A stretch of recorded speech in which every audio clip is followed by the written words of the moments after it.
सांगली जिल्हा कारागृहामधून आतापर्यंत 80 कैद्यांचं कोल्हापुरामध्ये स्थलांतर करण्यात आलेलं आहे। पूरस्थितीच्या पार्श्वभूमीवर सांगली कारागृहाकडून ही खबरदारी घेण्यात आलेली आहे। स्थलांतर केलेल्या कैद्यांमध्ये 60 पुरुष तर 20 महिलांचा समावेश आहे।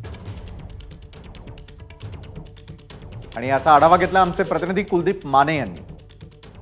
कृष्णा नदीची पाणी पातळी एकीकडे वाढत असताना दुसरीकडे सांगली शहरातील सांगली जिल्हा कारागृह आहे, ज्या ठिकाणी जवळपास 45 फुटाच्या आसपास पाणी गेल्यानंतर पाणी येतं, त्या जिल्हा कारागृहातील कैदी काही कळंबा जेलमध्ये हलवण्यात आलेत। ही तर खरं तर खबरदारी म्हणायला हवी, कारण 45 फुटाच्या आसपास पाणी गेल्यानंतर सांगली शहरातील या कारागृहामध्ये पाणी यायला सुरुवात होते आणि त्यामुळे जिल्हा कारागृह प्रशासनानं आधीच खबरदारी घेऊन जवळपास आतापर्यंत 80 कैदी हे कोल्हापूरमधील कळंबा जेलमध्ये हलवलेले आहेत। याबाबत माहिती देण्यासाठी आपल्यासोबत सांगली जिल्हा कारागृहाचे अधीक्षक महादेव होरेसर आहेत। सर, आतापर्यंत ही जी खबरदारी घेतली गेली त्यामध्ये 80 कैदी हल्ले, त्यामध्ये किती तरुण महिला पुरुष आहेत आणि अन्य काही खबरदारी घेतलेली आहे? नमस्कार।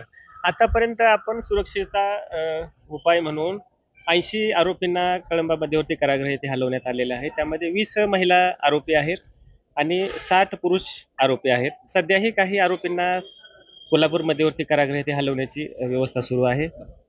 सांगली जिल्हा कारागृह प्रशासन हे पूर परिस्थितीचा सामना करण्यासाठी पूर्णपणे सज्ज आहे। पुरेल एवढा अन्नधान्य साठा, भाजीपाला आम्ही स्टॉकमध्ये ठेवलेला आहे। आमचे अभिलेख, आमचे संगणक संच हे व्यवस्थित पुराचं पाणी जाऊ शकत नाही अशा ठिकाणी ठेवलेलं आहे आणि कुठल्याही परिस्थितीत गैरसोय होणार नाही याची आम्ही पूर्ण खबरदारी घेत आहोत। सांगली जिल्हा कारागृहानं ही संपूर्णपणे खबरदारी घेतली गेली आणि यामध्ये जे कैदी आहेत त्या कैद्यांना देखील टप्प्याटप्प्याने हलवायला सुरुवात करण्यात आली आहे।